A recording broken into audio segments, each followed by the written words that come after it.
Kitchen, ये हमारा kitchen है।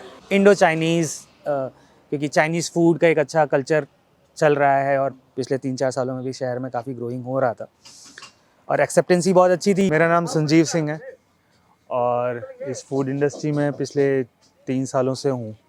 वैसे तो मैं पिछले 5 सालों से इंडस्ट्री में हूँ, लेकिन हाँ, फूड ट्रक के साथ पिछले 3 सालों से हम लोग काम कर रहे हैं। बाय एजुकेशन मैकेनिकल इंजीनियर हूँ, लेकिन फूड इंडस्ट्री में इंटरेस्ट था और कुछ साल नौकरी भी की। उसके बाद फिर मन हुआ कि नहीं यार, अपना काम शुरू करना है। पहले कुछ छोटा मोटा फूड में स्टडी किया, फैमिली ने सपोर्ट किया।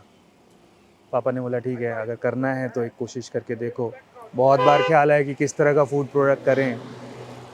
बजट भी ज़्यादा नहीं था और किराए पे दुकान लेना और किराए की दुकान मतलब किराया भरना और फिर वो दुकान, वो मार्केट्स क्या होता है, वॉलेटाइल होता है। कभी आज चल रहा है वो मार्केट आज अच्छा है, कुछ साल बाद वो मार्केट अच्छा नहीं है, मार्केट शिफ्ट हो जाता है। तो एक कॉन्सेप्ट है कि कुछ ऐसा हो कि जब ज़रूरत है कभी आज यहाँ लगा लिया, कभी वहाँ लगा लिया। फूड इंडस्ट्री और फूड ट्रक इंडस्ट्री उस वक्त ग्रो करी थी, आज 3 साढ़े 3 साल पहले। तो एक दोस्त ने आइडिया दिया कि भाई फूड ट्रक से काम शुरू कर लो अपना। आइडिया अच्छा लगा और शहर में उस वक्त कोई फूड ट्रक भी नहीं था, तो ये हुआ कि यार इस कॉन्सेप्ट से शुरू किया जाए। और इसमें बेनिफिट ये था कि जो भी था वो कैपेक्स था, वो एसेट था, वो सब अपना था, किसी को कोई रेंटल नहीं देना था, तो खर्चे कम थे। तो शुरू किया वहाँ से, एक हिम्मत बांधी। फिर ये हुआ कि कौन सा खाना शुरू करें, क्या मशीन लें। तो थोड़ा ढूंढा तो कुछ लोग मिले, कुछ लोग और जुड़े साथ में जिन्होंने थोड़ा सा नॉलेज दिया। फिर हम लोग उन लोगों से मिले जो लोग इस चीज़ में एक्सपर्ट हैं, जो फूड ट्रक्स बनाते हैं। तो एक बंदा हमें मिला मेरठ में जो हमारे लिए फूड ट्रक डेवलप कर सकता था। थोड़ा आइडिया था, हमने उन्हें बताया और वो लोग प्रोफेशनल हैं, तो उस तरह के फूड ट्रक डेवलप कर रहे थे। तो एक प्रोफेशनल फूड ट्रक उन्होंने हमारे लिए डेवलप किया। 2-3 महीने लगे उनको ये डेवलप करने में। फिर कुछ मेन्यू डिज़ाइन किया हमने, समझा कि इंडस्ट्री में या उस मार्केट में किस तरह है। तो हमने एक इंडो चाइनीज़, क्योंकि चाइनीज़ फूड का एक अच्छा कल्चर चल रहा है और पिछले 3-4 सालों में भी शहर में काफ़ी ग्रोइंग हो रहा था और एक्सेप्टेंसी बहुत अच्छी थी यूथ में, तो उसको लेके आए शहर। फूड ट्रक आ गया और नौका विहार डेवलप हो रहा था। शहर में तो कहीं लगा नहीं सकते थे और नौका विहार पे इज़ लाइक 3.5 साल पहले बहुत अच्छा, बहुत कुछ था नहीं। तो एक था कि हाँ, लोग वहाँ आते हैं घूमने, तो ये हुआ कि चलो वहाँ लगाया जाए। हाँ, तो हमने वहाँ से शुरू किया। तो कहते हैं ना कि जब एक आइडिया आप सोचते हो और जब एग्जीक्यूट करते हो तो उसका पेन समझ आता है बाद में आपको, है ना। तो कोई चीज़ बहुत आसानी से नहीं होती है, उसमें बहुत मेहनत होती है, काम होता है। आप फूड इंडस्ट्री ऐसी नहीं है, टेबल के दोनों साइड बहुत अलग कहानी है, ठीक है। आपकी प्लेट में एक बहुत अच्छा खाना सज के आता है तो उसके पीछे बहुत सारी मेहनत होती है, बहुत सारा पेन होता है, बहुत सारे लोगों की सोच होती है। तो जब हम फूड ट्रक लेके पहुँचे तो रियल ग्राउंड प्रॉब्लम्स निकल के सामने आएगी, ठीक है।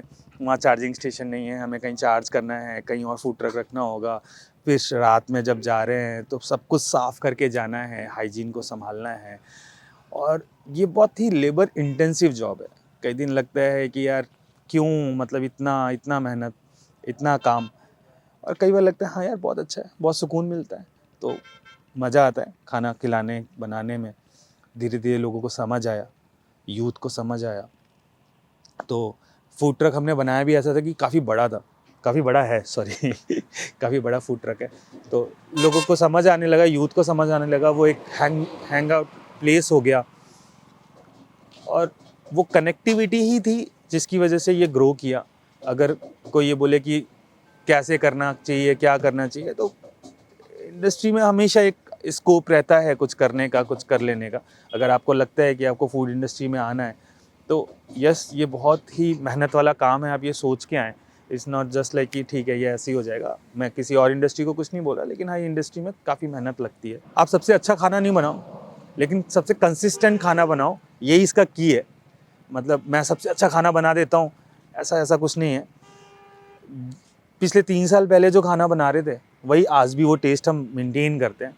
कोई हमसे अच्छा बना सकता है, बहुत अच्छी बात है, लेकिन जो हमारे क्लाइंट को होल्डिंग का वजह है कि क्लाइंट हमारे साथ क्यों जुड़े हुए हैं, अगर कोई हमसे पूछता है तो हम ये कहते हैं कि क्लाइंट का एक ही जवाब होता है कि जी 3 साल पहले जो खिलाते थे ना आज भी वही खिलाता है। तो जो सारी मेहनत है वो कंसिस्टेंसी की है, तो हम वो कोशिश करते हैं। अगर कोई भी कर रहा है तो मैं उसे यही कहूँगा कि कंसिस्टेंट रहिए, उसको कोशिश करिए कि वही स्वाद हमेशा बना रहे। बीच में कोरोना भी आया, मतलब भगवान ना करे अब कभी ऐसा दौर आए, उस दौर से भी गुजरे जब सब कुछ बंद रहा, कभी कुछ था ही नहीं। लेकिन शायद वो जो एक रहता है ना कि कॉन्सेप्ट सोचा था कि हमें कोई रेंटल नहीं था, जब कोरोना आया तो हमारे ऊपर कोई ऐसा लोड नहीं था, तो वो भी अच्छा रहा। तो वो दौर भी गुजर गया। तब ये एक दौर आया कि भाई पता नहीं लोग खाएंगे कैसे, क्या क्या बिहेवियर होगा, लेकिन वो चीज़ भी हो गई। आज आप देखेंगे कि काफ़ी लोग, रात के 11 बज रहे हैं, इस वक्त भी लोग आ रहे हैं। तो मैं यही है, काफ़ी अच्छा है। अभी हम नौका विहार पे लगाते हैं, पॉइंट 55 है हमारा, 55 नंबर है।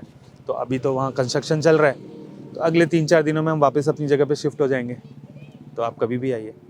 देखिए, फूड बिज़नेस में अगर आप आना चाहते हैं, अगर ये शॉप है आपकी, तो ऑब्वियसली आपको जीएसटी चाहिए, ठीक है। फूड लाइसेंस, फूड से रिलेटेड धंधा है तो हाइजीन उसी से आता है, तो एक लाइसेंस बहुत ज़रूरी है, फूड लाइसेंस। अगर आपका व्हीकल है, आप फूड ट्रक कर रहे हो, तो ऑब्वियसली वो फूड ट्रक का कमर्शियल व्हीकल होना चाहिए, कमर्शियल रजिस्ट्रेशन रहे, आपका लाइसेंस होना चाहिए, कमर्शियल ड्राइविंग लाइसेंस होना चाहिए। इसी तरह के लाइसेंस हैं। फायर सेफ्टी आप ज़रूर रखें अपनी गाड़ी में या अपने दुकान पे। तो और ऐसा बहुत ज़्यादा लाइसेंसेस की नहीं है, गवर्नमेंट बहुत सपोर्टिव है इस सब चीज़ों के मामले में, और आप बहुत आसानी से इस चीज़ को शुरू कर सकते हैं।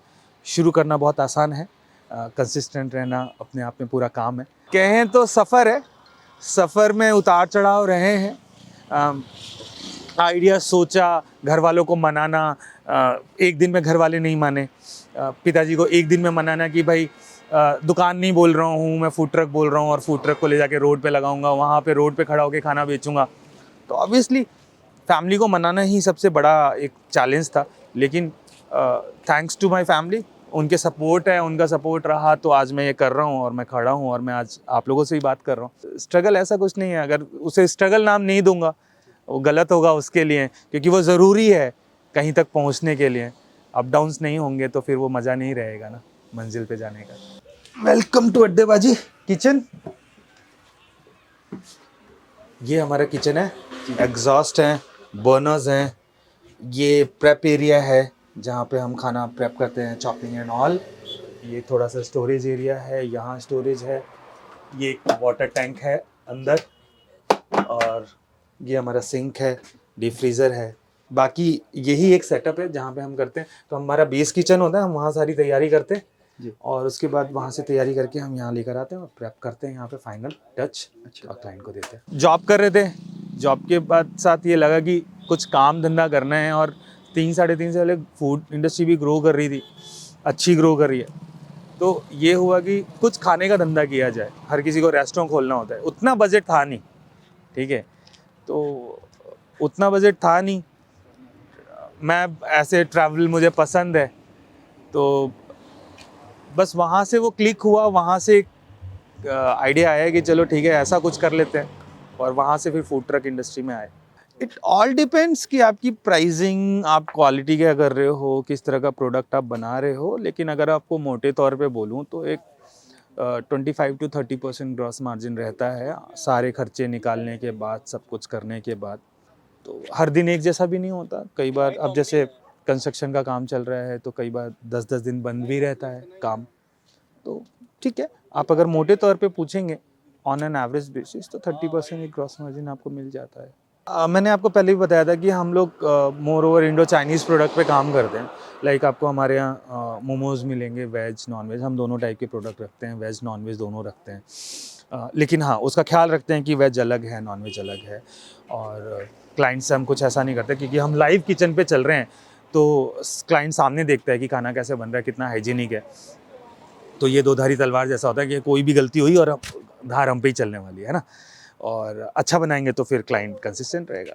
देखिए, जब फूड लॉबी बनती है ना तो वो कॉम्प्लीमेंट करता है बिजनेस एक दूसरे को। This is not about the competition, it's always about complementing the businesses ना।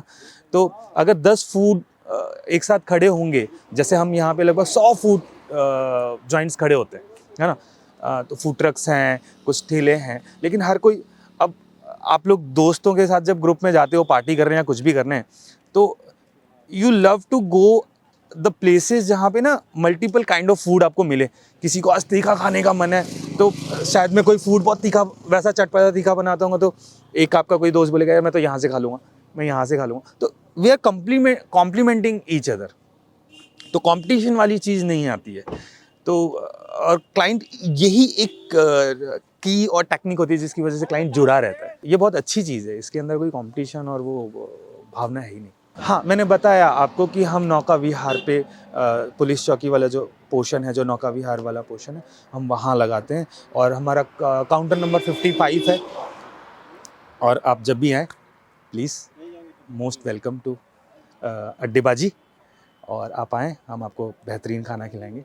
आप मौका ज़रूर दें हमें कि हम आपको कुछ अच्छा सर्व कर सकें, कुछ अच्छा परोस सकें, कुछ आपके मूड में कुछ ऐड कर पाएँ और कुछ एक और स्वाद सीख पाएँ। क्योंकि मैं तो यही मानता हूँ कि जब कोई क्लाइंट आता है तो वो अपने साथ अपना एक स्वाद लेकर आता है, कुछ स्वाद हमें सिखा जाता है।